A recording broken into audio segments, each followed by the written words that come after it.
Всем привет! Сегодня мы с вами будем делать гитару в уже привычном миниатюрном виде. Модель гитары я выбрал не совсем стандартную, мультимензурную семиструнную. За образец я взял гитару понравившейся формы, фотографию которой нашел в интернете. Корпус гитары я хочу сделать из стабилизированной окрашенной древесины. По-моему, я не зря хранил этот брусочек, на вид он просто шикарный. Сразу немного вас огорчу, гитару мы будем делать в два захода. В сегодняшнем выпуске будет изготовление корпуса и грифа, а в следующем где-то через неделю изготовление звукоснимателей, фурнитуры и окончательная сборка. Так что не забудьте подписаться, если не подписаны, и нажать колокольчик, чтобы не пропустить продолжение. Для удобства крепления заготовкой я приклею к ней брусочки.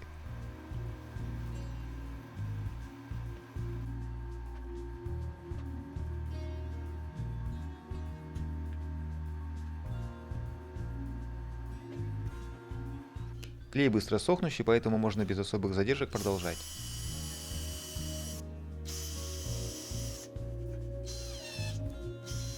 Сначала делаем выборки под звукосниматели. По задумке это будут хамбакеры без корпуса. Мне захотелось сделать их как можно натуральней, чтобы было видно внутренности, но об этом позже.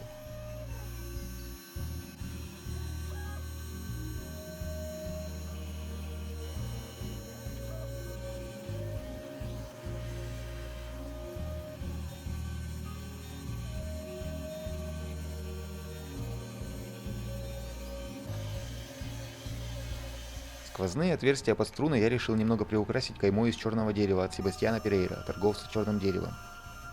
Для этого сделаю чопики диаметром 1 мм.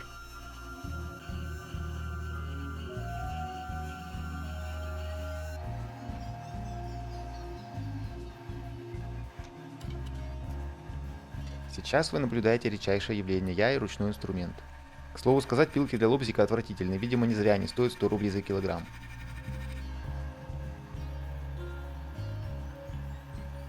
Чопики нужно вклеить в подготовленное отверстие. Вообще это может показаться бесполезной затеей, но маховик раскручен и меня уже не остановить.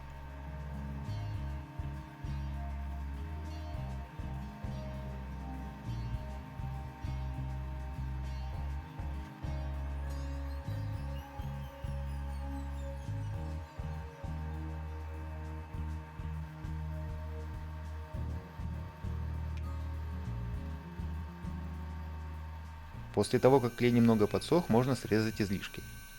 Станком управляю в ручном режиме, поэтому он так неестественно дергается.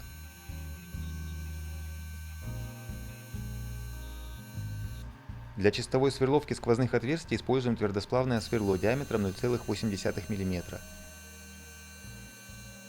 Кайма получилась достаточно тонкой, и если верить расчетам, толщина ее стенки получилась 0,1 мм.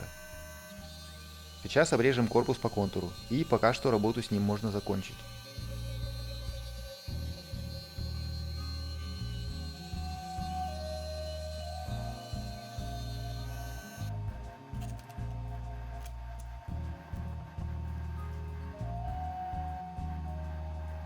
Для изготовления грифа гитары возьмем древесину трех видов. Черное дерево и два других. Я совершенно не помню, что это за древесина. Может быть, подскажете, кто узнает.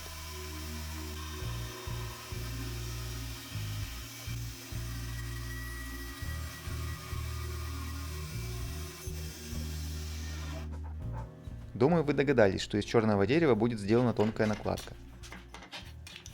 Гриф я хочу сделать с двумя продольными вставками. Мне кажется, так будет интереснее и, конечно же, намного более замороченнее.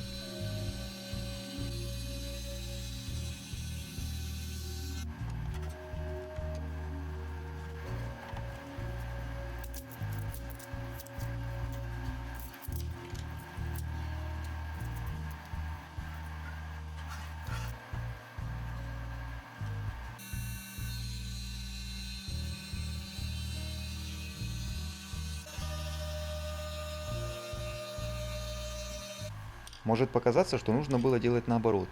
Вставлять светлую древесину в темную.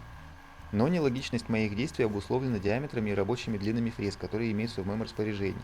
Так что не переживайте, все идет по плану. Заранее вырежем накладку.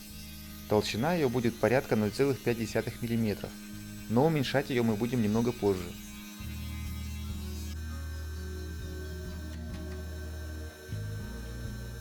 Также поступим и с накладкой на голову грифа. Ее изготовим из обрезка стабилизированной древесины.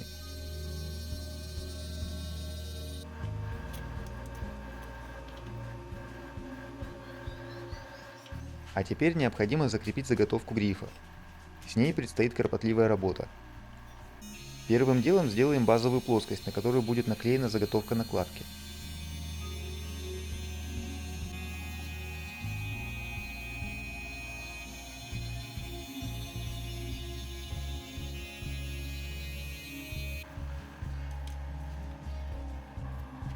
Клей использую столярный, модный Tide Bond. Он вот уже несколько лет все никак не может закончиться.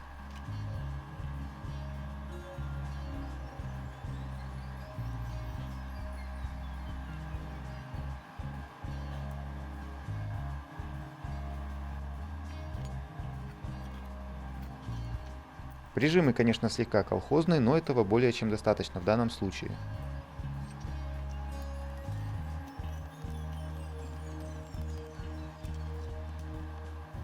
Пока сохнет клей, покажу процесс изготовления ладов. Я решил сделать их из латуни. Ширина каждого лада будет 0,5 мм.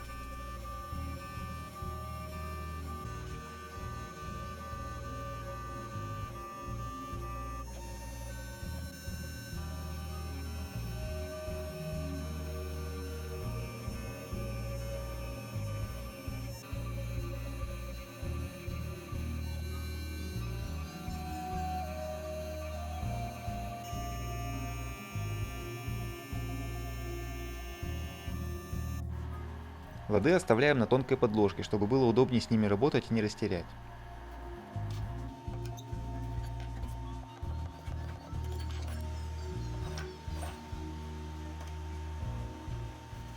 Как я и говорил, накладку необходимо сделать более тонкой, и удобнее всего это сделать сейчас, когда она уже приклеена к заготовке будущего грифа.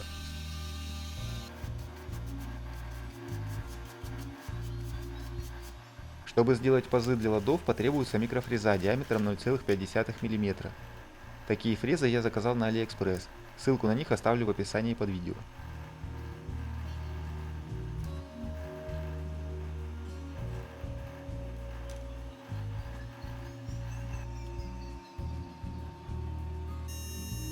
Процесс оказался не быстрым, потому что за проход я снимал всего лишь 0,2 мм. Можно было, наверное, сразу на всю глубину 0,7, ну или хотя бы наполовину.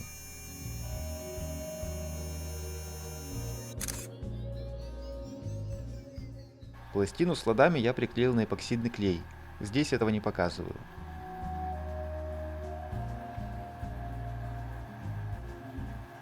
Уклон головы грифа сделаем фрезой для 3D рельефов. Вообще этот уклон можно было сделать гораздо проще, поставив заготовку под нужным углом и пройдя обычной концевой фрезой. Но я хотел как можно больше операций при работе с грифом сделать с одной установки.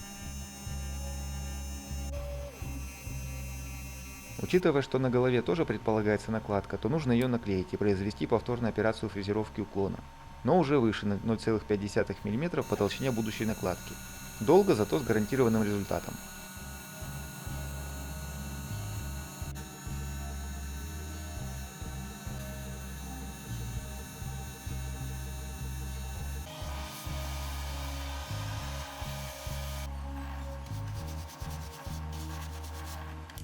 Перед тем, как сделать черновую обрезку грифа по контуру, нужно сделать лады, срезав пластину.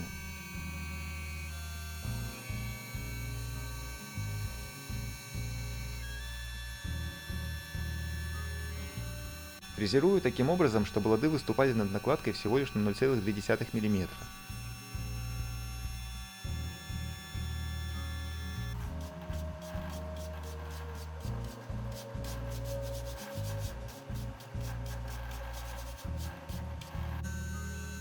Обрезку по контуру я начал делать 2-мм фрезой по цветному металлу, а затем, когда прошел глубину залегания ладов, заменил на фрезу по дереву, такого же диаметра.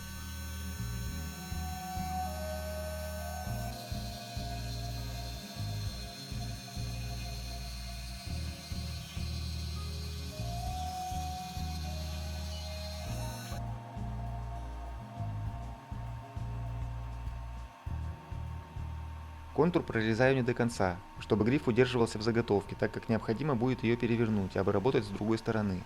Но это уже во втором выпуске.